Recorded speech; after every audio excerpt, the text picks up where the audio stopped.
वैसे आजकल देखा जाए तो औरतें किसी पर निर्भर नहीं है, चाहे उन्हें घर का काम करना हो या बाहर का। वो हर जगह पुरुषों से कदम मिलाकर चल रही हैं। लेकिन इस बात को भी नजरअंदाज नहीं किया जा सकता है कि सारे काम करने के चक्कर में औरतों का दिन कब शुरू होता है और कब खत्म, ये उन्हें खुद को भी खबर नहीं रहती। भाभी, ये लीजिए, सारा सामान आ गया है। अरे, इतने भारी थैले, लाओ यहाँ रख दो। रोशनी, इतना सामान कैसे हो गया आज? माँ जी, सब्जियां घर में बिल्कुल खत्म हो गई थी, तो आलू, प्याज, टमाटर सब कुछ लाना पड़ा। और बच्चों के स्कूल की किताबें भी तो लानी थी, तो वो भी रोशनी लेकर आई है। अरे, ऑनलाइन ऑर्डर कर दिया करो सामान, रोज रोज तुम दोनों को स्कूटी पर जाना पड़ता है बाजार। माँ जी, ऑनलाइन चीजों को देख परख कर हाथ लगाकर नहीं देख सकते ना, और फिर उसमें रिटर्न भी नहीं कर सकते सब्जियां, इसलिए खुद से सब्जियां और राशन लाना ही ठीक रहता है। हाँ, बात तो तुम दोनों की भी सही है। अब घर में एक ना एक चीज तो लगी रहती है, ऊपर से दो दो बच्चे स्कूल जाते हैं तो उनका भी सब कुछ देखना पड़ता है। पहले तो पापा जी थे तो वो सब कुछ लेकर आया करते थे, लेकिन उनके जाने के बाद दोनों भाई दुकान को संभालने में लग गए और घर की और बाहर की सारी जिम्मेदारी हम पर आ गई। इनकी तो बात ही कुछ और थी, चुन चुन के सब्जियां लाया करते थे, बिल्कुल ताजी हरी भरी। पापा जी तो राशन भी हर 15 दिन में भरवा देते थे। अब तो सब कुछ हमें ही देखना होता है कि किस चीज की जरूरत होती है, कौन सी चीज रसोई में नहीं है। कोई बात नहीं, चलो अब हम ये सारी सब्जियां और राशन रसोई में रख देते हैं, बच्चे भी आते होंगे स्कूल से। हाँ भाभी, चलिए। शर्मा परिवार में आशा के पति के जाने के बाद से घर के सारे काम का भार दोनों बहुओं पर आ गया था। वो दोनों घर और बाहर सब कुछ अच्छे से संभाल रही थी, लेकिन अब बच्चे बड़े हो रहे थे तो उन्हें सब कुछ अकेले करने में दिक्कत आ रही थी। मम्मी, आज अब मेरे साथ ज्यादा देर बैठना, मुझे आज प्रोजेक्ट भी बनाना है। रीनी, आज रसोई में ज्यादा काम है बेटा, सुबह ही सारा काम आया है ना, अभी तक रसोई में बनाकर भी नहीं रखा। लेकिन मम्मी, मेरा प्रोजेक्ट को क्या होगा फिर? एक काम करते हैं, मैं ये प्रोजेक्ट तुम्हें रात को करवा दूंगी, पक्का। रात तक देर हो जाएगी और फिर रात को इतनी थक जाती है कि आपको नींद आने लगती है। अरे, करवा देना बच्ची को प्रोजेक्ट, क्या दिक्कत है? पायल का भी तो हो गया प्रोजेक्ट। क्या, पायल का प्रोजेक्ट हो भी गया? हाँ, अभी अभी दोनों माँ बेटी प्रोजेक्ट खत्म करके उठे। देखा दादी, पायल का प्रोजेक्ट तो हो भी गया और मेरा अभी तक शुरू भी नहीं हुआ। मेरा, इसका भी करवा दे प्रोजेक्ट बेटा। बाजी, मैं करवा तो दूं, लेकिन मुझे खाना भी बनाना है, राशन को भी समेटना है, रोशनी बाजार गई है सब्जियां और दूध लेना। अरे आशा, ये तो गलत बात है, तुमने सब कुछ बेचारी बहुओं के ऊपर डाल दिया है।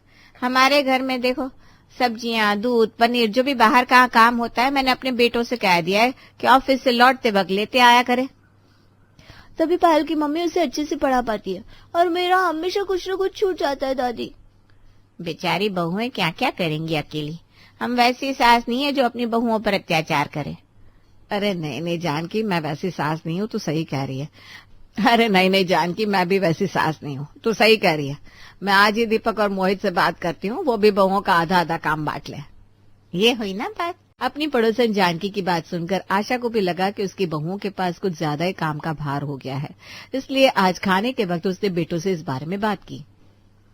हम लेकर आए सब्जियां। हम मतलब? तुम लोग सब्जियां नहीं खा रहे हो क्या? खाना नहीं खा रहे हो? कपड़े नहीं धुल रहे तुम्हारे?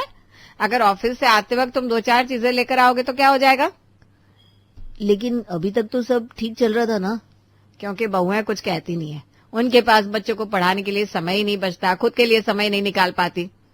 तो माँ, हमारा काम करना जरूरी है क्या? तुम्हारे पापा भी सब कुछ करते थे ना, मेरे घर में कितनी मदद करते थे। तुम लोगों को तो फिर भी सब्जियां और छोटा मोटा सामान लाने को ही कह रहा है। ठीक है माँ, आप कल से लिस्ट दे देना, हम सामान लेते हुए आएंगे। आप लोग सच में मान गए? अरे कैसे नहीं मानेंगे, हाँ तो कल सुबह ही मैं आपको लिस्ट दे दूंगी कि कौन कौन सी सब्जियां लानी है। भाभी, मुझे तो यकीन नहीं हो रहा कि ये दोनों हमारी मदद करने के लिए मान गए। माँ जी की बात कैसे टाल सकते हैं दोनों। टमाटर खत्म हो गए हैं और आलू भी 2 पड़े हैं, धनिया भी नहीं है चटनी बनाने के लिए। ठीक है, तो पहले ये 3 चीज ही कहते हैं लाने के लिए, मुझे भी देखना है ये लोग सच में सब्जियां लाते हैं कि नहीं। हाँ भाभी, कहीं ऐसा ना हो कि ये लोग सब्जियां लाए ही नहीं, पहले हम इन्हें 3 सब्जियां ही कहते हैं। दीपक और मोहित ने हाँ तो कर दिया था कि वो लोग सब्जियां लेकर आएंगे, लेकिन रोशनी और मीरा को अभी तक यकीन नहीं हो रहा था, इसलिए आज उन्होंने टमाटर, आलू और धनिया लाने को कह दिया। आज लिस्ट दे दिया है ना दोनों को? हाँ माँ जी, आज टमाटर, आलू और धनिया नहीं था तो वही कहा है कि आते वक्त लेते हुए आए। सही किया, ऐसे छोटे मोटे काम इन दोनों को दे दिया करो, इससे तुम दोनों का भी थोड़ा सा समय बच जाएगा। चलो भाई, आज तो बड़ी जोरों की भूख लगी है, क्या बनाया खाने में? आज खाने में पकौड़े बनाए। वाह, पकौड़े सुनकर ही मजा आ गया। जल्दी से लगा दीजिए भाई पकौड़े, प्याज और चटनी। हाँ भाई लाओ, धनिया दे दो तो जल्दी से चटनी बना दे हम। लाओ लाओ। धनिया? मैं कहाँ से लाऊं धनिया? इसका मतलब आप दोनों कुछ भी नहीं लाए? ना टमाटर, ना आलू, ना धनिया? अरे हाँ, आज हमें लाना था ना टमाटर, आलू, धनिया, पर हम तो भूल गए। मैंने कल ही तुम दोनों से कहा था कि आज से तुम दोनों को छोटे मोटे कामों में बहुओं की मदद करनी है। हाँ माँ, लेकिन हम लाना भूल गए, याद नहीं रहा। याद नहीं रहा? तुम लोग खाना भूलते हो क्या? दोस्तों से मिलना भूलते हो? ये सब तो याद रहता है। सॉरी माँ, कल से याद रखेंगे। मुझे लगा ही था कि आप दोनों को कुछ याद नहीं रहेगा, इसलिए धनिया और आलू तो खुद ही जाकर बाजार से लेकर आई थी। चलो अच्छा हुआ आप ले आई भाभी, नहीं तो पकोड़े बिना चटनी के अच्छे नहीं लगते। हाँ रुको लाती हूँ। रुक जा बहू, आज इन दोनों की सजा ये है कि इन्हें पकोड़े बिना चटनी के ही खाने पड़ेंगे। क्या माँ, लेकिन बिना चटनी के स्वाद ही नहीं आएगा। हाँ माँ, हमने कहा ना हम याद रखेंगे कल से पक्का। नहीं नहीं नहीं, तुम लोगों को आज सजा नहीं दी तो तुम लोग कल फिर से भूल जाओगे। नहीं नहीं नहीं, तुम लोगों को सजा नहीं दी तो तुम लोग कल फिर से भूल जाओगे, इसलिए आज इनको पकौड़े बिना चटनी के ही दे दो। अगर आप रोज रोज ऐसी सजा देने लगोगी तो फिर तो हम सपने में भी चीजें नहीं भूल सकते। मोहित और दीपक ने पहली गलती की, पर आज याद से लिस्ट की सारी चीजें लेकर आए, जिसमें खिचड़ी के चावल, चना दाल और चीनी लिखी हुई थी। आज अगर सामान लेकर नहीं गया तो माँ तो सब्जी बिना रोटी के ही दे देगी। आज गलती नहीं होगी, आज तो याद कर लिया मैंने, सामान खिचड़ी के चावल, चना दाल और चीनी 5 किलो ले जानी है। शाम को ऑफिस के बाद तो इतनी थकावट हो जाती कि कुछ याद ही नहीं रहता। एक काम करना, तू अभी जाकर चीजें लेकर आ जाना। मैं? हाँ भाई, राशन की दुकान थोड़ी दूरी पर ही है, वहां से चीजें मिल जाएगी तीनों। भैया आज ना मेरे नए क्लाइंट के साथ मीटिंग है, आप ही लेकर आ जाइए ना प्लीज। अरे भाई, मुझे चना और तुअर दाल में क्या फर्क होता है यही नहीं पता, मैं क्या लेकर आऊंगा? तो भैया मुझे क्या पता है ये सब? अरे तू लेकर आएगा तभी तो नॉलेज होगा ना तुझे। भैया अब बड़े होने का फायदा उठा रहे हैं। भैया चाय। हाँ ला दे यार, सर फटा जा रहा है। और कोई काम है क्या भैया?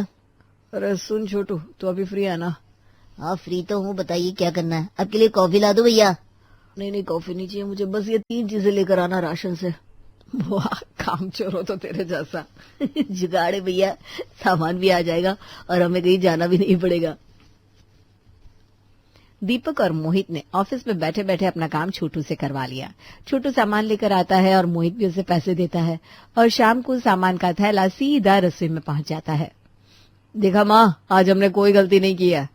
हाँ, वो तो सब कुछ सजा का कमाल है बच्चों। आज तो चावल, चीनी, दाल सब कुछ आ गया, जल्दी से गर्मा गर्म खिचड़ी और दाल लगा दो। आपको खिचड़ी वाले चावल कहे थे, ये कौन से चावल लेकर आ गए आप? अब देखो, ज्यादा नखरे मत करो, चावल चावल होता है, चाहे कैसे भी हो। हम अपना कीमती वक्त निकाल कर चावल और सामान लेकर आए और तुम दोनों नखरे दिखा रही हो। मेरा रोशनी, इस बार तुम दोनों गलत हो। एक तो दोनों सामान लेकर आए हैं और ऊपर से तुम दोनों चावल के ऊपर नखरे कर रही हो। नहीं माँ जी, हम तो ये कह रहे थे कि ये चावल कुछ अलग है, इससे खिचड़ी अच्छी नहीं बन रही है। ऐसा कुछ नहीं होता, चावल चावल होते हैं, और जैसी भी खिचड़ी बने हम खा लेंगे, जाओ लेकर आओ। छोड़ो, ये लोग नहीं मानने वाले, दे देते हैं इनको मोटे चावल की खिचड़ी, जब खुद खाएंगे तब पता चलेगा। हाँ ठीक है। अरे अब देख क्या रही हो, लगाओ ना खाना, बहुत भूख लगी है। हाँ भाई हाँ, ये लीजिए खिचड़ी, दाल और हलवा। वाह, इतने खिले खिले चावल है। तुम दोनों को सच में पतियों की कदर नहीं है, इतनी मेहनत से चुन चुन कर चावल लेकर आए और। अरे इनको छोड़िए भैया, हम दोनों खाते हैं। माँ जी ये लीजिए पूरी आपके लिए। खिचड़ी का पहला चम्मच खाते ही दीपक और मोहित के गले से खिचड़ी नीचे नहीं आ रही थी, क्योंकि इसके चावल बहुत मोटे थे। अरे रुक क्यों गए, लीजिए ना, दाल तो लीजिए। भैया चावल सच में मोटे हैं, और चीनी ऐसी है कि हलवा मीठा ही नहीं लग रहा। दाल तो दाल कम, पत्थर ज्यादा लग रही है। हमने तो इन्हें ऐसे ही डांट दिया, अब क्या बोले। खिचड़ी को थोड़ा नरम बनाना चाहिए तुम लोगों को, पानी बहुत कम डाला है। कल से चावल बनाओ तो पानी ज्यादा डालना, जिससे चावल नरम हो जाए। अच्छा ठीक है, कल से आपको इसी मोटे चावल की बिल्कुल पानी जैसे नरम खिचड़ी बनाकर दे दूंगी। मोटे चावल की नरम खिचड़ी। हाँ, आपको ये चावल इतने अच्छे लग रहे हैं ना, खाइए खाइए। मम्मी नहीं खानी ऐसे चावल की खिचड़ी। कोई बात नहीं बेटा, पापा खा लेंगे, उनको बहुत पसंद है। हम ही हैं जिन्हें नखरे हैं। अरे इनकी छोड़ो, तुम दोनों खाओ। जी माँ, दीपक और मोहित जो अपनी पत्नियों को इतना सब कह रहे थे, वो खुद ही इन मोटे चावल के जाल में फंस गए थे। भैया अब क्या करें, चावल तो सच में इतने मोटे थे कि गले से नीचे ही नहीं उतर रहे थे। अरे छोड़ना, आज क्या कहा है लाने को? आज कहा है जो आपको पसंद हो सब्जी लेते हुए आना। भैया आपको कोई काम है क्या? हाँ देख, सब्जी वाले से ना कोई भी सब्जी लेकर आ। ठीक है भैया। सब्जी तो बता देते इसको। अरे मुझे क्या पता कौन सी सब्जियां होती है। ए छोटू, जो तुझे पसंद हो ना लेकर आना। हाँ ठीक है भैया। दीपक और मोहित का आलस का फायदा छोटू उठा रहा था। उसे जो पैसे मिलते वो उससे हल्की क्वालिटी की चीजें लेकर आता और बाकी के पैसे खुद रख लेता। भैया ने 200 रुपए दिए हैं, एक काम करता हूँ, ये परवर का पेड़ है, यहाँ से परवर तोड़ लेता हूँ, बाकी पैसे मेरी जेब में है। पैसे भी दोनों भाई आलसी है, खुद तो कुछ लेने जाएंगे। छोटू परवर तोड़कर दोनों भाइयों को दे देता है और वो भी बिना कुछ देखे सब्जियां लाकर बीवियों के हाथ में देते हैं। हमारी बेवकूफी थी जो हमने सोचा कि ये दोनों कुछ काम कर देंगे हमारा। ये देखो परवर लाए, आज तक परवल कभी खाई नहीं है और हमने कहा तो खुद पैसे बचाने के लिए मोटे चावल, फीकी चीनी, पत्थरों वाली दाल, और आज ये परवल की सब्जी लेकर आए। आज तो इन लोगों ने हद ही कर दी। एक काम करते हैं, हम अपने और बच्चों के लिए पास्ता बना देते हैं और खाने तो इनको परवल की सब्जी, तभी अकल आएगी कि कंजूसी क्या होती है। सही कहा आपने। भाभी माँ जी को भी पता चले इनके लाडले बेटे आखिर क्या क्या कांड कर रहे हैं। जेठानी और देवरानी खुद के लिए और बच्चों के लिए पास्ता बना देती है और अपनी सास और पतियों के लिए परवल की सब्जी। यह क्या है भाई, परवल की सब्जी कौन खाता है? माँ जी ये दोनों ही लाए ये सब्जी, हमें लगा नहीं बनाएंगे तो आप ही कहेंगे कि हमारे नखरे हैं। क्यों, आप दोनों कुछ समझ कर ही लाए होंगे ना परवल की सब्जी। छोटू के बच्चे तो रुक जा, तुझे तो कल सबक सिखाता हूँ। तूने चेक नहीं किया था क्या वो क्या लाया है? अरे चेक किया होता तो अभी परवल होती क्या भैया मेरी प्लेट में। तुम दोनों ने कभी ये सब्जी खाई है हाँ, जो आज लेकर आ गए? वो सेहत के लिए अच्छी होती है ना परवल माँ, बस उसी वजह से लाए हैं। आप परवल में कितने सारे विटामिन होते हैं, हरी सब्जी सेहत के लिए बहुत अच्छी होती है। हाँ तो और लीजिए ना, मोटे चावल की पतली खिचड़ी, आपने कहा था ना थोड़ी पतली कर देना, वो और सब्जी लीजिए लीजिए, खाइए खाइए। इससे तो अच्छा खाना अस्पताल में मिल जाता है भैया। और देना छोटू को काम, भुगतो। सच सच बताओ तुम दोनों क्यों लाए हो ये परवल? एक काम कहा था तुम दोनों से, वो भी तुम दोनों से ढंग से नहीं होता क्या? सॉरी माँ, बात यह है कि हम गए ही नहीं थे सामान लाने, हमने अपने ऑफिस के छोटू से कह दिया था सामान लाने को। क्या इतने कामचोर हो तुम दोनों कि अपने नौकर से कह दिया घर का सामान लाने को? उस पर भी इन दोनों को उसने बहुत ठगा है माँ जी। हल्की क्वालिटी के चावल, पत्थर वाली दाल, फीकी चीनी, यही सब कुछ लेकर आए, बाकी पैसे अपनी जेब में डाल दिए होंगे। और इन दोनों ने तो देखा भी नहीं होगा। मैंने सोचा था कि तुम दोनों बहुओं की कुछ मदद कर दोगे, उल्टा तुम दोनों ये मोटे मोटे चावल लेकर आ गए, उनका काम ही बढ़ा दिया। मैंने कहा था इससे कि तू बाजार से लेकर आ। मैंने भी तो कहा था आप बड़े हैं, आप लेकर आइए। बस मुझे कोई बहस नहीं चाहिए आप। माँ जी हम अपना सामान खुद ही ले आया करेंगे, इनके भरोसे बैठे रहे तो मोटे चावल की ये पतली खिचड़ी रोज ही खानी पड़ जाएगी। अच्छा ये मोटे चावल कितने लाया है? पूरे साल खत्म नहीं होंगे माँ जी, इतने हैं ये 20 किलो। भगवान, कोई बात नहीं माँ जी, ये दोनों है ना, खा लेंगे ये दोनों मोटे चावल की पतली सी खिचड़ी। क्यों, आप दोनों को तो पसंद है ना? भैया गाँव बस गया, इस छोटू को मैं छोड़ूंगा नहीं, यही खिचड़ी उसके मुंह में डालने वाला हूं मैं। अब आपस में क्या बात कर रहे हो? तुम दोनों की सजा यही है, परवल और मोटे चावल की पतली सी खिचड़ी खाओ। अब माँ जी आप ये लीजिए पास्ता। थोड़े पास्ता मिल सकते हैं क्या? पापा खिचड़ी खाइए, खिचड़ी है। चुप कर, खिचड़ी के बच्चे। आज मेरा बर्थडे है, इसलिए आज सबको मेरी तरफ से पार्टी। कॉलेज के बाद शाम को 7 बजे सबको मेरे घर आना है। पापा ने बहुत बड़ी पार्टी रखी है। सॉरी मैं तो नहीं आ पाऊंगी, मुझे ना थोड़ा जल्दी निकलना है। क्या बात है यार, मैं देख रही हूँ तू किसी भी बर्थडे पार्टी के लिए कभी रुकती नहीं है, चुप चुप सी रहती है। तुझे हम लोगों की कंपनी पसंद नहीं है क्या? अरे ऐसी कोई बात नहीं है, मैंने बताया ना मुझे जरूरी काम है, घर पर कुछ मेहमान आने वाले हैं, इसलिए माँ ने थोड़ा जल्दी लौटने के लिए कहा है। तुम लोग मस्ती करो, मैं निकलती हूँ। एक बात बता मानसी, हम सबके बर्थडे पर हम अपने अपने घर पर पार्टी देते हैं, लेकिन तूने आज तक कभी किसी को अपने घर पर नहीं बुलाया। इनफैक्ट हम तो जानते भी नहीं तू कहाँ रहती है, अपने बारे में कभी कुछ बताती नहीं, खुलकर बात नहीं करती। कॉलेज के बाद तो ऐसे भागती है जैसे तेरे पीछे भूत पड़ा हो। तुम्हें मेरी जासूसी करनी है क्या? मैंने कहा ना मुझे लेट हो रहा है, अभी निकलना पड़ेगा, तुम क्यों मेरे पीछे पड़ गई हो? मानसी हड़बड़ी में अपना बैग उठाकर वहां से निकल गई। मानसी के जाने के बाद, अरे यार मैंने कौन सा उससे उसके मोबाइल का पासवर्ड पूछ लिया था जो इतना नाराज हो गई। यही तो पूछा था कि कहाँ रहती है। ये मानसी थोड़ी अजीब नहीं लगती तुम लोगों को? हाँ अजीब तो है, लेकिन क्या कर सकते हैं। फिलहाल उसे छोड़ो, मेरी बात ध्यान से सुनो। साउथ एक्स आकर कॉल कर लेना, मैं लेने आ जाऊंगी, ठीक है? सही है यार, वैसे साउथ एक्स तो मुझे भी काफी अच्छा एरिया लगता है। मैं अक्सर शॉपिंग के लिए जाती रहती हूँ, बहुत अच्छे अच्छे शोरूम है वहां पर।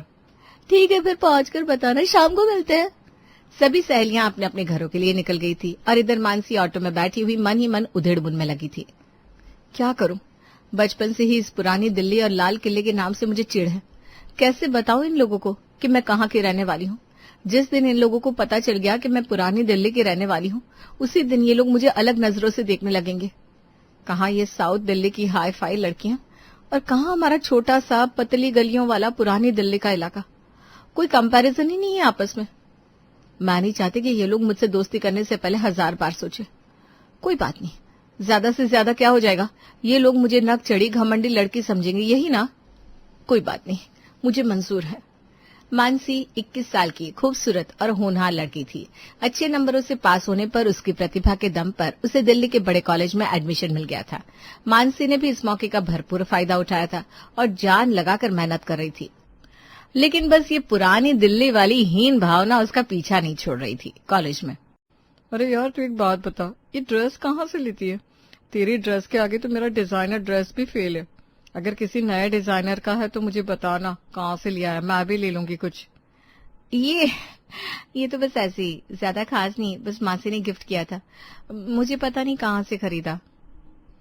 अच्छा तो बात करके देखना, अगर मासी बताए कि तेरी ये ड्रेस कहाँ से ली है तो मुझे जरूर बता देना।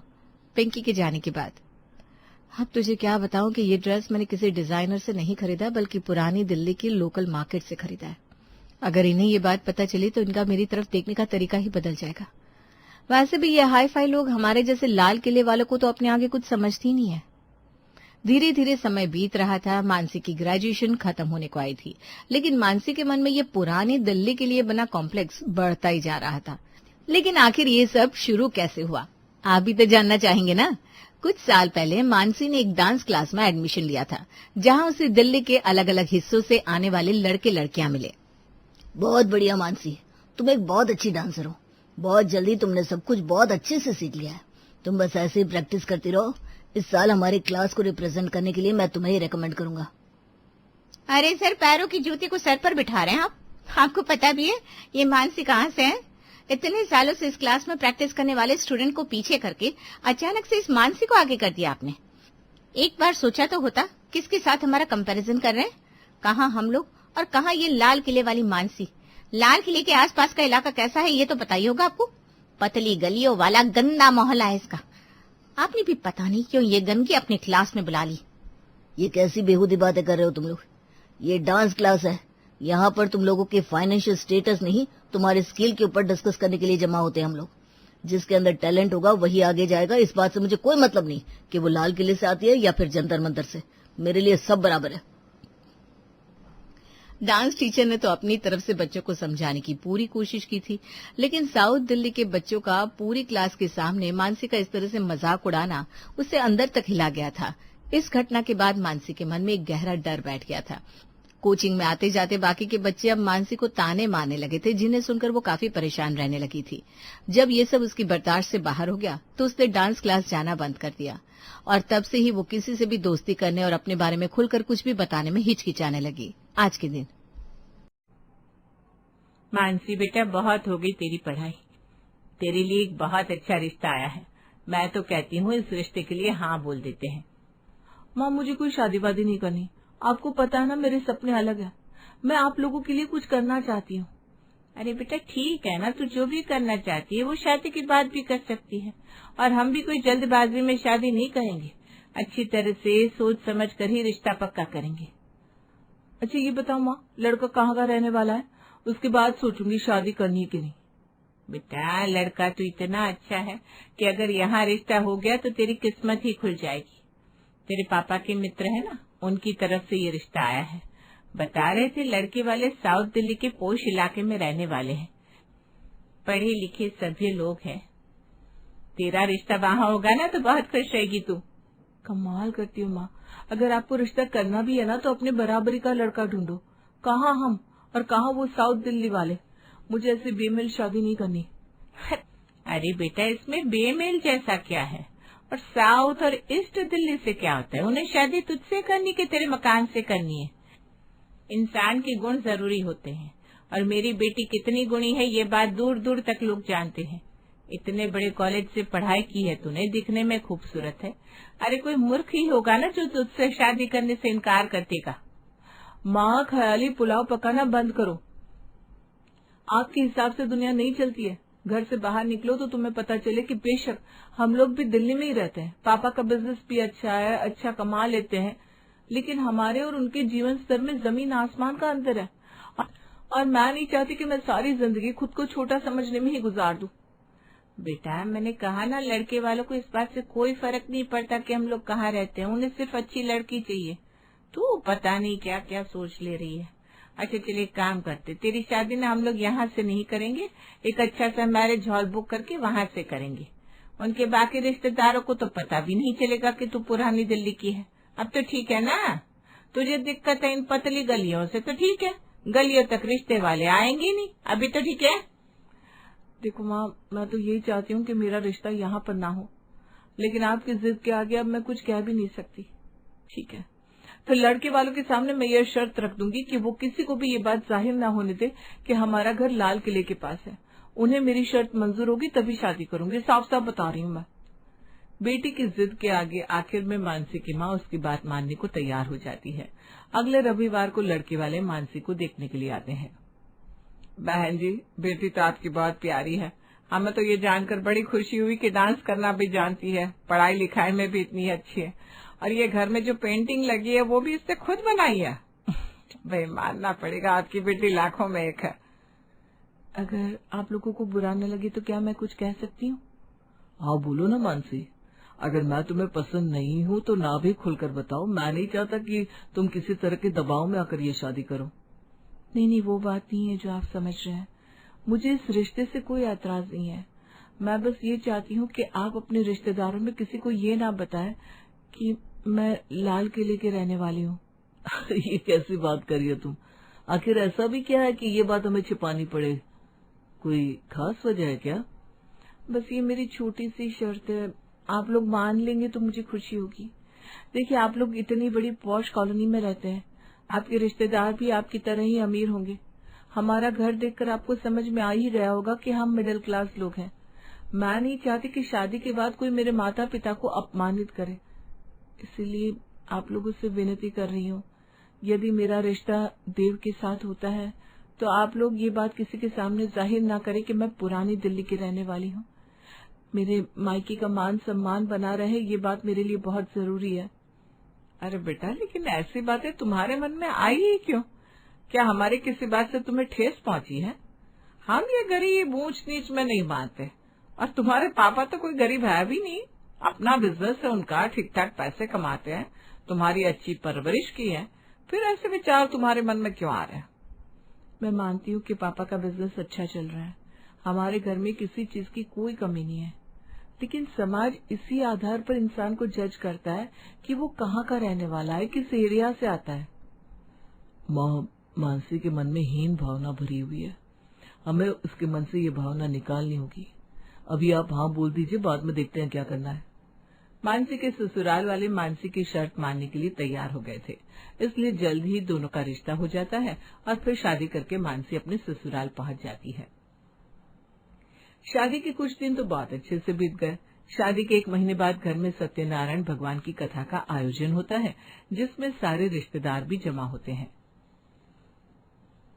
ओ वाह भाभी, ताई जी बता रही थी ये जो इतनी सुंदर सुंदर पेंटिंग आप अपने साथ लेकर आई हो, ये सब आपने खुद बनाई है। हाँ बिल्कुल ठीक कहा माँ जी ने, ये सब मैंने खुद बनाई है। मान गए भाभी आपको, आप तो ऑलराउंडर हो, आप मुझे भी सिखाएंगी? अरे तेरी भाभी जॉब करती है, कहाँ टाइम मिलेगा उसे। तुम्हें सच में बहुत अच्छी लगी? हाँ भाभी, क्यों अच्छी नहीं लगेगी, एकदम मास्टरपीस बनाया आपने। अच्छा यही बता दो, आपने कहाँ से सीखी पेंटिंग? आप नहीं सिखा पाओगी तो कोई बात नहीं, मैं सीधा इंस्टीट्यूट से सीख लूंगी। मुझे भी पेंटिंग में बहुत इंटरेस्ट है, लेकिन यहाँ आसपास इतनी अच्छी पेंटिंग कोई नहीं सिखाता। अरे वो मैंने अपने घर के पास में ऐसी एक दीदी सिखाती थी ना, तो उनसे सीख ली थी, कोई कोचिंग वोचिंग नहीं ली है। क्या बात कर रही हो भाभी, इसका मतलब फीस भी कम होगी उनकी, और इतनी अच्छी पेंटिंग सिखा दी उन्होंने। मुझे भी वहीं से सीखना है। आप ऐसा करो, एड्रेस मुझे दे दो, मैं कल ही जाकर बात। अब ननद की बात सुनकर बेचारी मानसी संकट में फंस गई। उसे समझ में नहीं आ रहा था करे तो क्या करे। अच्छा एक बात बता, अगर मैं कहूँ पेंटिंग सीखने के लिए तुझे पतली पतली गलियों को पार करके जाना पड़ेगा, तो तू जाएगी क्या? हाँ भैया, उसमें क्या है, पतली गलियों में चलने में करंट थोड़ी ना लगता है कि मैं नहीं जाऊंगी। पर अगर मैं कहूँ कि हमारा कोई बहुत करीबी उन गलियों में रहता है, तब तू उनके यहाँ जाना चाहेगी? हो भैया, इसमें पूछने जैसी क्या बात है, क्यों नहीं जाऊंगी। अच्छा ठीक है, फिर मैं बताता हूँ तुझे। तेरी भाभी का घर ना पुरानी दिल्ली में है, तो वहीं पर उसने पेंटिंग सीखी। अगर तुझे सीखना है तो मैं तेरे साथ चलूंगा एडमिशन के लिए। लेकिन क्या ये जानकर कि तेरी भाभी लाल किले के पास पुरानी दिल्ली की है, तेरा उन्हें देखने का नजरिया बदल गया? कम ऑन भैया, क्या बात कर रहे हो आप? भाभी पुरानी दिल्ली से हैं। भाभी फिर तो प्रॉमिस करो, इस बार आप मायके जाओगी तो मुझे अपने साथ लेकर चलोगी। क्यों ऐसा क्यों कह रही हो, क्या बात है? भाभी इतनी तारीफ सुनी है मैंने पुरानी दिल्ली की चाट की। मेरे फ्रेंड्स बताते हैं पुरानी दिल्ली में दिल्ली की सबसे बढ़िया चाट मिलती है, और वो चांदनी चौक के लहंगे, उनकी बात ही अलग है। क्या बात कर रही हो, मुझे नहीं पता था पुरानी दिल्ली की भी फैन है दुनिया में। मैं तो हमेशा यही समझती थी कि पुरानी दिल्ली के रहने वाले लोगों को नई दिल्ली वाले पसंद नहीं करते। कमाल कर रही हो भाभी, जितनी भीड़ पुरानी दिल्ली में दिखा देती है, नई दिल्ली में दिखती है क्या कहीं पर? पुरानी दिल्ली दिल है दिल्ली का, उसके बिना दिल्ली पूरी कहाँ होती है। अब तो मैं सबको बताऊंगी जाकर, आपका मायका लाल किले के पीछे वाली गली में है। अरे लेकिन क्या जरूरत है सबको बताने की? देखो ना, हर कोई तुम्हारी तरह नहीं सोचता, और मैं नहीं चाहती कि इस घर में मेरा और मेरे मम्मी पापा का कोई मजाक उड़ाए। मानसी की बात पूरी सुने बिना नैन्सी ने जाकर सबके सामने मानसी के पुराने दिल्ली के होने का सच बयां कर दिया। बेटा भाभी तो कह रही थी तुम यही साउथ दिल्ली से हो, हमें तो आज पता चल रहा है कि लाल किले के पास घर है तुम्हारा। बस फिर चिंता की कोई बात नहीं है, इस रविवार को प्रोग्राम बना लेते हैं, सब लोग मिलकर पहले लाल किला घूमेंगे, उसके बाद जाकर तुम्हारी मम्मी के हाथ की गर्मा गर्म चाय पियेंगे। मतलब अगर तुम्हें कोई एतराज ना हो तो। अरे नहीं बुआ जी, मुझे कोई एतराज क्यों होगा, बल्कि मुझे तो खुशी होगी कि आप सब लोग मेरे घर जाकर सबसे मिलने की इच्छा जता रहे हैं। लेकिन मैं कुछ बताना चाहती हूँ। जैसे आप लोगों का इतना बड़ा घर है, घर के बाहर गाड़ी खड़ी करने की जगह है, मेरे घर तक गाड़ी नहीं जा पाती। अरे बेटा, तो कौन मूर्ख पुरानी दिल्ली की गलियों में गाड़ी लेकर जाने वाला है? मैं अच्छे से जानती हूँ, पुराना एरिया है वो, वहाँ पर गाड़ी लेकर जाना संभव नहीं है। कोई बात नहीं बेटा, गाड़ी हम लोग थोड़ी दूरी पर खड़ी कर देंगे, वहाँ से पैदल पैदल चल पड़ेंगे, कोई दिक्कत की बात नहीं है। पर तुझे एक मजे की बात बताओ, मेरी मौसी भी ना पुरानी दिल्ली में रहती थी। अरे बहुत समय बिताया मैंने पुरानी दिल्ली की गलियों में, मेरी तो बचपन की यादें ताजा हो जाएगी। बुआ जी, अब हम लोग लाल किला देखने जा रहे हैं तो वहाँ की फेमस चाट भी खा लेंगे। आपको पता है ऐसे तो कोई स्पेशली मुझे चाट खिलाने के लिए वहाँ ले जाने वाला है नहीं। अब भाभी के बहाने से मैं तो हर बार भाभी के साथ बिन बुलाए मेहमान की तरह उनकी मायके जाने वाली हूँ, और वहाँ जाकर जी भर के रबड़ी, रसमलाई और चाट खाऊंगी। हाय दीदी, अब पता चला मानसी की इन सुंदर सुंदर साड़ी और लहंगे के पीछे का राज क्या है। सही से बता मानसी बेटा, तूने अपनी शादी की शॉपिंग चांदनी चौक से करी थी ना? जी चाची, वहाँ पर ना बहुत किफायती दामों में लेटेस्ट डिजाइन के कपड़े मिल जाते हैं। मैं तो बचपन से अपने सारे ड्रेस वहीं से लेकर आती हूँ। जी आपने ना बहुत धोखा कर दिया हमारे साथ। अरे हमें पहले पता होता ना पुरानी दिल्ली की लड़की लेकर आ रही हो आप, तो हम भी लगे आज सारी शॉपिंग वहीं से कर लेते, 4 पैसे भी बचते और नए नए डिजाइन के कपड़े भी पहनने को मिल जाते। मैंने तो सुना है मनीष मल्होत्रा के डिजाइन के लहंगों की कॉपी भी मिल जाती है वहाँ पर। हाँ चाची जी, सही सुना है आपने।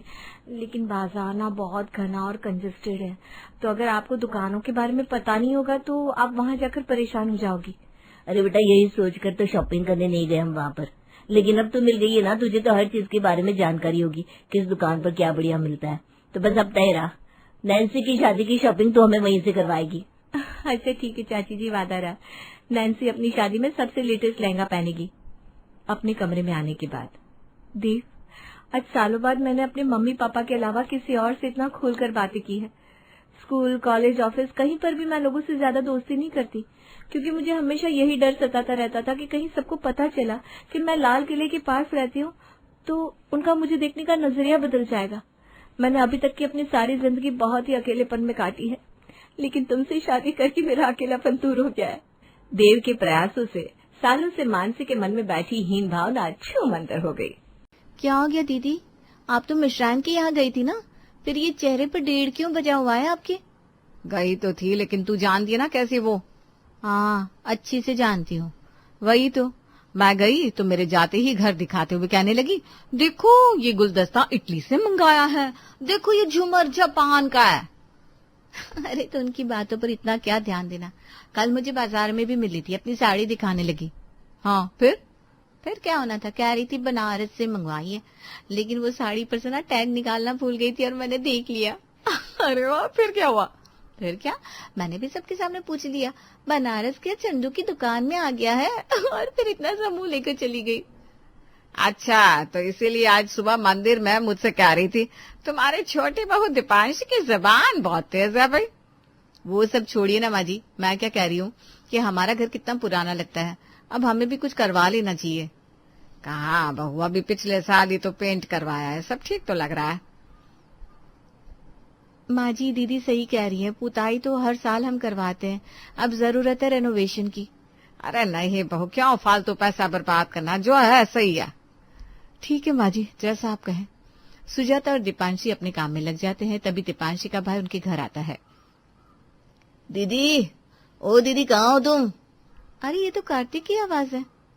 कार्तिक अचानक से कैसे आ गया? माँ ने मेरी फेवरेट नमकीन बनाई थी ना, वही देने आया होगा।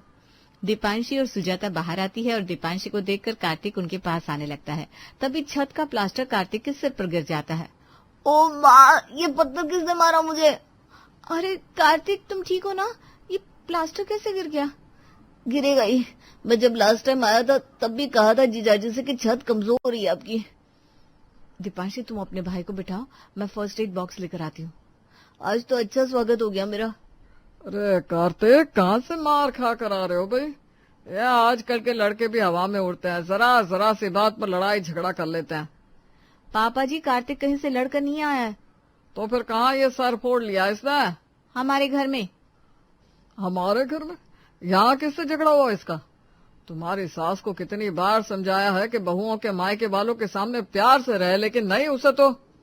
अरे क्या कह रहे हो, मैं भलाई से क्यों मारूंगी? तुम्हें तो कह रही थी ना, दीपांशी बहू के मायके से होली पर अच्छी मिठाई नहीं आई। क्या माँ जी, आपने ऐसा कहा था? अरे नहीं बहू, अब जरा चुप रहिए। कार्तिक को चोट लगी है। बहू, कैसे लगी इतनी चोट? वो देखिए ऊपर प्लास्टर गिर रहा है। आज तो मेरे भाई को चोट लगी है, कल को घर में किसी को भी लग सकती है। सुनिए, आप अभी के अभी कारीगर को बुलाइए और ये ठीक करवाइए। कल को मेरे मायके वाले आए और उनका सिर फुट गया तो? सही तो है, जो काम मैं पूरी जिंदगी भर नहीं कर सका वो ये टूटी छत कर देगी। आपको ना मैं बाद में बताऊंगी। कार्तिक बेटा, ज्यादा दर्द तो नहीं हो रहा ना? चलो, मेरा हार पूछने की फुर्सत तो मिली आपको। मैं कह रही थी माँ जी, रेनोवेशन की बहुत जरूरत है। अब तो करवाई लो, इस मोहल्ले का सबसे पुराना घर है आप लोगों का। हाँ माँ जी, अब तो मान जाइए। मैं तो कब से कह रही थी ये बात, घर नहीं खंडहर ये, मेरे मायके वाले तो आते ही नहीं यहाँ। अरे ठीक है, दोनों बेटों को आ जाने दो, फिर इस मुद्दे पर बात होगी। शाम के वक्त सारा परिवार एक साथ हॉल में बैठा हुआ था।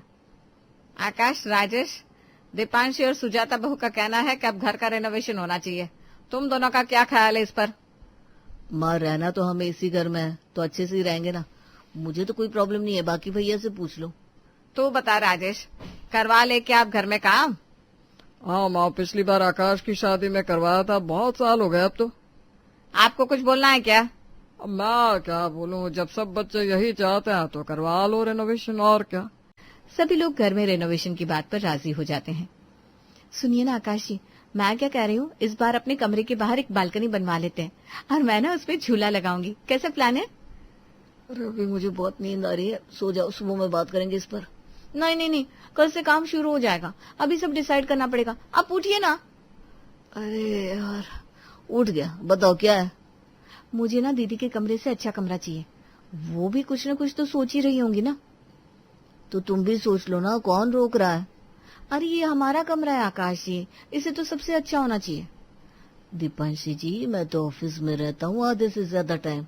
यहाँ आपको रहना है, जैसा आपको पसंद आया बनवा लो और मुझे सोने दो प्लीज यार। ठीक है, फिर मैं इंटरनेट पर आइडिया सर्च कर लेती हूँ। दीपांशी और सुजाता घर के रेनोवेशन को लेकर बहुत खुश थी। अगले दिन से घर में काम शुरू हो जाता है।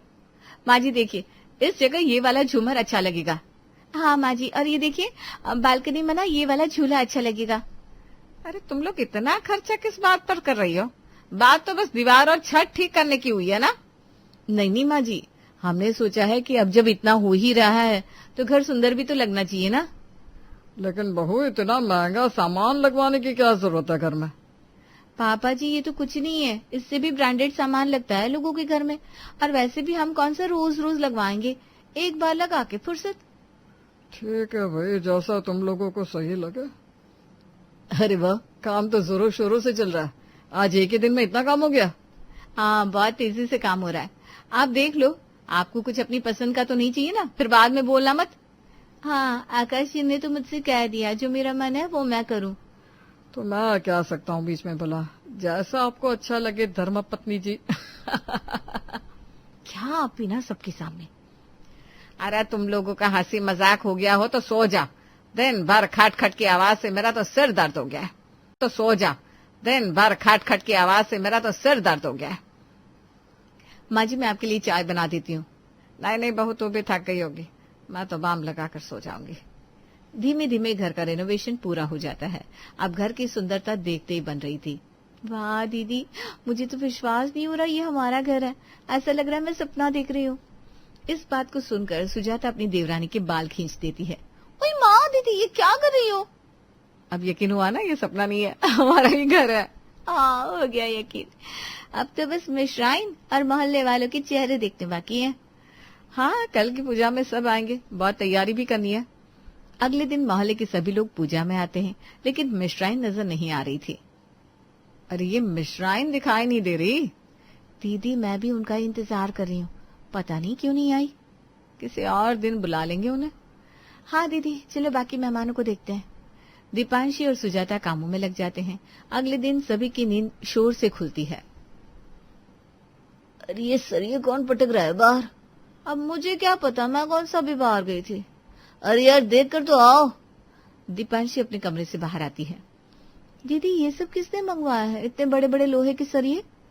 अरे मुझे नहीं पता, मैं भी अभी ही बाहर आई हूँ। ये सब मैंने मंगवाया है। लेकिन क्यों पापा जी, अब इनका कहाँ काम है घर में? अब परसों के दिन मिश्रा के यहाँ चोरी हो गई, चोर सब समेट कर ले गए। ओह अच्छा, इसीलिए मिश्राइन नहीं आई थी कल। लेकिन चोरी तो उनके यहाँ हुई है ना, आप इन सब का क्या करने वाले हैं? इन्हें मैं घर के आसपास लगाऊंगा। घर के आसपास? घर के चारों तरफ लगने वाली है। लेकिन पापा जी, ये घर के चारों तरफ लग जाएंगे तो घर कैसा लगेगा? पापा जी आप मेरी बालकनी में मत लगवाना। नहीं नहीं, ये तो सब जगह लगेंगे। कल को अगर तुम्हारी बालकनी से ही चोर आ गया तो? लेकिन पापा जरूरी थोड़ी ना है कि हमारे यहाँ भी चोरी हो। बेटा, चोर बता कर चोरी नहीं करेगा। घर में इतना महंगा सामान लगवाया है, उसकी सुरक्षा की जिम्मेदारी भी हमारी ही है। रहने दे आकाश, काम के लिए देर हो रही है, चलते हैं। राजेश और आकाश काम पर निकल जाते हैं और इधर दोनों बहुओं का मूड खराब हो जाता है। सुनो, ये दरवाजा भी बहुत महंगा है और खिड़कियां भी। घर के चारों तरफ अच्छे से कस देना ये लोहे के सरिये। आप चिंता मत कीजिए, ऐसा काम करूंगा कि चोर क्या कोई परिंदा भी पर नहीं मार पाएगा। चोरी किसी के यहाँ हो, सबक किसी को मिले, अब कैसा लगेगा घर दीदी? अब मैं क्या बताऊं, ससुर जी हैं वो, किसी की सुनेंगे थोड़ी ना। हाँ भाई, अब देखो आगे आगे क्या होता है। ससुर जी घर के चारों तरफ लोहे के सरियों की दीवार बना देते हैं और घर की बालकनी से लेकर खिड़की तक सब बंद कर दिया जाता है।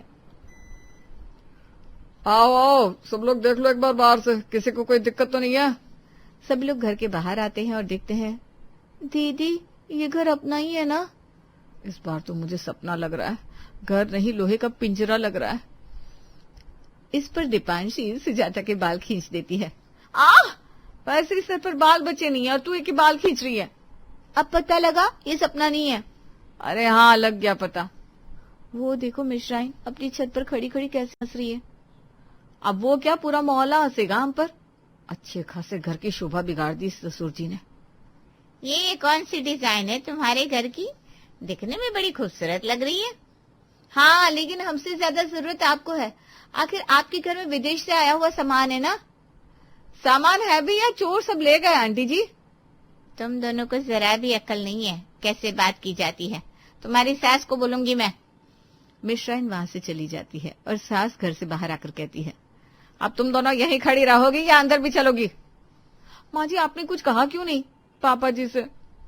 अरे बुढ़ऊ के आगे मेरी चलती नहीं है। एक बार जो इनके मन में डर बैठ गया सो बैठ गया। जब नई नई शादी हुई थी तो मुझे सोने की चेन इसीलिए नहीं पहनने देते थे कि कहीं कोई छीन ना ले। ये बात आपने पहले क्यों नहीं बताई? हम इतना महंगा रेनोवेशन करवाते ही नहीं। अब मैं कुछ कहती तो तुम लोग कहते हैं सासू माँ बहुओं को खुश नहीं देखना चाहती। छोड़िए दीदी, चलिए अंदर। दोनों बहुएं उदास होकर घर में आती है और शाम को दोनों अपने अपने पतियों से शिकायत करती है। राजेश, मैंने इतनी मेहनत से चुन चुनकर घर का वो मेन दरवाजा लगवाया था और अब देखो उस लोहे के दरवाजे के पीछे छिप गया है वो। अरे कोई बात नहीं, पापा जी ने भी तो कुछ सोच समझ कर ही ये फैसला किया है ना, उनकी पुरानी आदत है। अरे लेकिन घर का दरवाजा कौन ही चुराएगा? ये तो कुछ नहीं, मुझे तो बचपन में नई किताबें स्कूल तक नहीं ले जाने देते थे कि कहीं कोई बच्चा चुरा ना ले। शादी के इतने सालों बाद अब पापा जी का ये रूप सामने आया है। अरे कोई बात नहीं, अब तुम ज्यादा सोचो मत, आराम करो। इधर दीपांशी अपनी बालकनी को देख रही थी। क्या हुआ? अब क्या नजरों से ही इन सरियों को तोड़ने वाली हो? आपको मजाक लग रहा है? देखिए ना, सारी सुंदरता खत्म हो गई। अब ना झूला अच्छा लग रहा है ना बालकनी। अरे कल को चोर तुम्हारा झूला उठा जाए, इससे तो अच्छा यही है ना। रहने दीजिए, आप नहीं समझेंगे। घर के चारों तरफ लोहे के सरिये लग जाने से अब उनका घर मोहल्ले में प्रदर्शनी की तरह हो गया था। आए दिन कोई ना कोई उनके घर के सामने खड़े होकर मजाक बनाता था। ये भी क्या रोज का तमाशा लगाने लगे हैं लोग? सब आपकी वजह से हो रहा है, घर को घर नहीं रहने दिया। अरे इनकी आदत होती है बात बनाने की, तुम उनकी बातों पर ध्यान मत दो। अरे बहुओं का तो सोचा होता, बेचारी अब कितना उदास रहने लगी है। तो मैंने उनका नुकसान होने से बचाया है, कुछ टाइम में समझ जाएंगी वो भी। दोनों बहुएं अपने कमरे में बैठी हुई आपस में बातें कर रही थी। आज तो मेरी सहेली भी आने वाली है, अब उन्हें क्या दिखाऊंगी मैं? मैंने तो अपनी सहेलियों को मना ही कर दिया। शाम को सुजाता की सहेली घर आती है। और बताओ कैसी हो तुम? सुजाता, तूने जो फोटो भेजी थी उसमें तो तेरे घर के बाहर ये सब लोहे की दीवारें नहीं थी, फिर अचानक से कैसे? अब क्या बताऊं, क्या कहानी है इन लोहे के सरियों की। बस मेरी किस्मत मान ले। तेरा घर सुंदर तो बहुत है, लेकिन ऐसा लगता है जैसे इसे किसी लोहे के बक्से में रख दिया गया हो। हाँ भाई, हमारे ससुर जी का काम है ये सब, उनसे कोई क्या ही कहे। चलो जो भी हो, क्या फायदा घर की इतनी सजावट का जब कोई देख ही ना पाए ढंग से। इससे अच्छा तो तेरा घर रेनोवेशन से पहले था। हाँ सही कहा। सुजाता की सहेली घर से चली जाती है। दीपांशी उसके पास आती है। क्या हुआ दीदी, कुछ कह रही थी कि आपकी सहेली? अरे नहीं भाई, वो क्या कहेगी, लेकिन ये घर ना अब घर नहीं लग रहा। इसलिए तो आपके पास आई हूँ। मतलब? मैंने और आकाश ने एक प्लान बनाया है। कैसा प्लान? दीपांशी सुजाता को सारा प्लान समझाती है और सुजाता भी खुश होकर कहती है, अगर ये प्लान सक्सेस हुआ ना तो फिर तुझे मैं तेरी पसंद की साड़ी दिलवाऊंगी। तो फिर आप तैयार रहो। अगले दिन सभी लोग बाहर घूमने जाते हैं। ये अचानक से कैसे घूमने का मन बना लिया तुम सबने? अरे पापा, अब घूमने के लिए भी मन बनाना पड़ेगा क्या? वो तो बहुत दिनों से बाहर नहीं गए थे ना हम सब। अच्छा किया बेटा तूने, लोहे के सरिये देख देख कर मैं तो पक गई थी। पापा जी, आपने पानी की बोतल कहाँ रखी है, मुझे मिल नहीं रही। ये मेरा सामान पकड़, मैं अभी निकाल कर लाता हूँ। जी पापा जी। रात तक सभी लोग घूमकर वापस आते हैं। मैं तो बहुत थक गई हूँ, जल्दी से दरवाजा खोली, बहुत नींद आ रही है। हाँ बहू, अभी खोलता हूँ। क्या हुआ, इतना समय क्यों लग रहा है? अरे मुझे चाबी नहीं मिल रही है। चाबी नहीं मिल रही, तब ये ताला कैसे खुलेगा? रुको मैं देखता हूँ, चाबी तो मैंने इसी बटुए में रखी थी। अगर ये ताला नहीं खुला तो क्या आज की रात तारों के नीचे ही गुजारनी पड़ेगी? अरे नहीं नहीं राजेश, तू जा ताला तोड़ने का कुछ इंतजाम कर, और आकाश तू चाबी वाले को ढूंढ ला तब तक। रात के 12 बजे कौन सा चाबी वाला मिलेगा पापा? पापा ये ताला तो बहुत मजबूत है, ऐसा नहीं टूटेगा। ला, अब रहना पड़ेगा आज घर के बाहर ही। अरे नहीं नहीं नहीं, तुम दोनों ये सरिये काटने की कोशिश करो, चलो। पापा ये सरिये कितने मजबूत लगवाए आपने, बिना मशीनों के काट नहीं पाएंगे। अरे पर अब क्या करें, बहुएं बाहर ही रहेंगी क्या? चलो आज मिश्राइन के यहाँ रुक जाते हैं, कल सुबह ये चाबी वाले को बुलाना। अब सभी लोग पड़ोसी मिश्राइन के यहाँ पहुँचते हैं। क्या हुआ, पूरा परिवार यहाँ पर? अरे अब क्या बताए, हमारे घर की चाबी खो गई है, कोई और रास्ता भी नहीं है अंदर जाने का। आज की रात तुम्हारे यहाँ रुक जाते तो। अरे इसमें कहने की क्या बात है, आओ आओ, जूते चप्पल बाहर ही उतार देना। ये टाइल्स ना मैंने दुबई से मंगवा कर लगवाई है। इन्हें तो रात में भी चैन नहीं है। बस रात की बात है दीदी। जैसे तैसे पूरा परिवार रात उनके ही घर बिताता है। सुबह होते ही राजेश चाबी वाले को लेकर आता है और ताला खोलकर सब अपने घर में आते हैं। अपना घर होता है। मिश्राई ने रात में जानबूझकर मच्छर की मशीन बंद कर दी थी। मुझे तो मच्छरों ने काट काट कर परेशान कर दिया। अरे कुछ मत पूछो दीदी, कैसे कैसे कटी है रात। अगर ये लोहे के सरिये ना लगे होते ना तो आज ये दिन देखना नहीं पड़ता। अब तो देखना कैसे मिश्राइन भर भर का सुनाएंगी हमें कि हमारे लिए उसने क्या क्या नहीं किया। ये सब मेरी वजह से हुआ है। अरे पापा आप ऐसा क्यों कह रहे हैं? चाबी आपने जानबूझकर थोड़ी ना खोई होगी। नहीं नहीं, एक बार चाबी खोने से इतना परेशान हुए, कल को कोई और बात हो गई तो एक काम कर, आज ही ये सारे सरिये खुलवा दे। ठीक है पापा, जैसा आप कहो। ससुर जी ने सारे सरिये खुलवा दिए और अब घर पहले की तरह देखकर दोनों बहुएं खुश थी। तो क्या करना है इस चाबी का? दीदी क्या करोगी, फेंक दो आसमान में। सुजाता चाबी को फेंकती है और चाबी सीधा रास्ते से गुजर रही मिश्राइन के सर पर लगती है। अरे कौन बदतमीज है, ये दिखाई नहीं देता रास्ते में कोई चल रहा है? क्या हुआ आंटी जी, किससे बात कर रही हो? ऊपर देख कर करो ना। अरे पता नहीं किससे ये चाबी फेंकी है, बहुत बदमाश बच्चे रहने लगे अब यहाँ। अरे छोड़िए बच्चे को, अब हमारे यहाँ आइए, हमारा घर तो देखिए जरा। दीपांशी और सुजाता मिश्राइन को घर ले आती है और